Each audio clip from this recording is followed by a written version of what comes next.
Have you ever found yourself standing at a decision point, no clear information, no concrete logic to rely on, yet you just knew what choice to make? You couldn't explain it. You didn't analyze it. But somewhere deep inside, something said, go this way.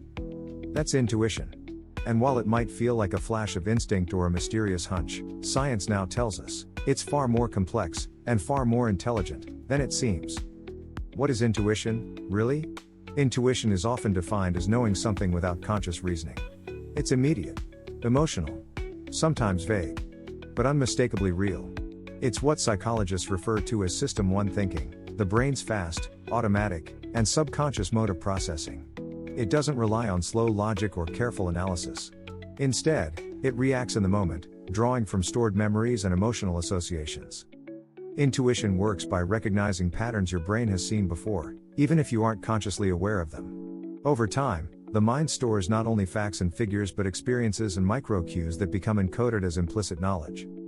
That's why a seasoned firefighter might feel something is wrong in a burning building, seconds before the floor gives way.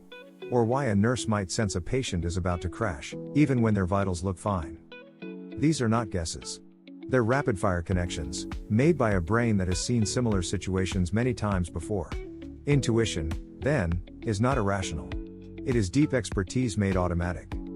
The surprising role of the gut. But intuition doesn't just happen in the brain. It lives in the body, too, specifically, in the gut. Inside your digestive system is a remarkable structure known as the enteric nervous system, often called the second brain. With over 100 million neurons lining the gut wall, this system is capable of independent reflexes, complex communication, and neurotransmitter activity. The enteric nervous system is connected to the brain via the vagus nerve, a bidirectional communication superhighway. And here's the key, over 80% of the information sent through the vagus nerve flows upward, from the gut to the brain. In other words, your gut informs your brain more than your brain controls your gut. This helps explain why emotional experiences are felt physically, why stress can trigger stomach cramps, or why a hard decision can make you literally feel sick to your stomach. The gut is not just digesting food. It's digesting experience, signaling danger, encoding emotional memory, and shaping decisions. When we say we have a gut feeling, we're being more scientifically accurate than we realize. Should you trust your gut? So, should you trust your intuition? The answer depends on the context. Research shows that intuition works best in environments where you have deep, repeated exposure, where your brain has had time to build internal models. Professionals with decades of experience often rely on intuition precisely because their brains are using a well-trained pattern recognition system. However, intuition becomes less reliable in unfamiliar situations, or when it's driven by strong emotion or bias. Your gut might feel like it's making the right call, but if it's based on flawed memories, unprocessed trauma, or unconscious stereotypes, it can mislead. Imagine dismissing a job candidate because something feels off only to realize later that your discomfort stemmed from a personal bias. Or imagine trusting someone immediately just because they remind you of a loved one. In those moments, intuition can act more like a mirror of our past than a compass for the future. So while intuition can be powerful, it must be paired with self-awareness.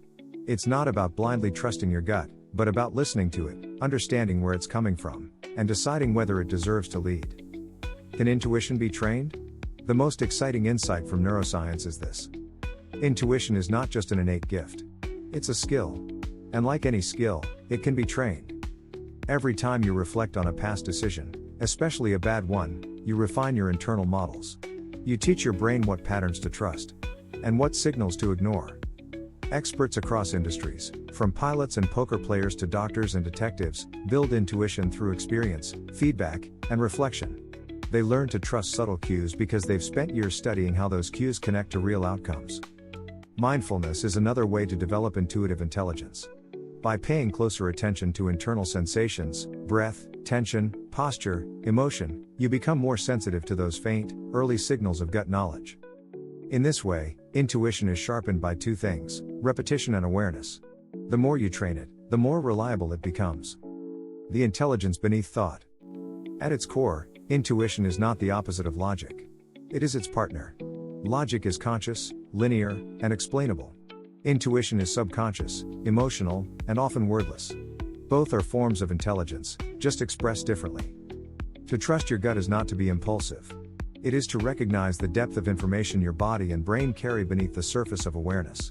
It's to value instinct, not as a replacement for thinking, but as a complement to it.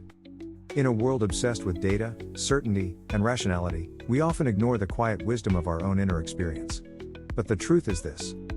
Sometimes, the right choice isn't the one you can explain. It's the one you feel with your whole being. So the next time something inside you whispers, pay attention. Pause. Tune in. Because your gut might already know, long before your brain does.